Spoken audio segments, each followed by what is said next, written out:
கெட்ட சத என்னதான் கருத்துகடா அண்ணா அடவனத்தில் பெண் குழந்தை அழுகுதடா அண்ணா அழுகுதடா தம்பி நம் அனைவருமே என்னவென்று பார்ப்போமடா தம்பி வள்ளி கொள்ளி தண்ணிலே அழுகுதடா அழுகுதடா குழந்தை காரணமா இதை எடுத்து வளர்த்துடுவோம் அண்ணா இருவனத்தில் பெண் குழந்தை அழுகுதடா அண்ணா அழுகுதடா தம்பி நம்ம என்னவென்று அதுக்கு சென்று பார்ப்போமடா தம்பி வெள்ளையோ கிடைச்சிருந்த குழந்தை கிடைச்சிருந்த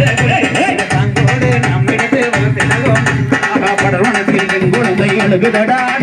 அழுகுதடா தம்பி நம்ம பறிவுடனே எடுத்து வந்து வளர்ப்போமடா தம்பி வள்ளி கோடி தண்ணிலே கிடைத்திருந்த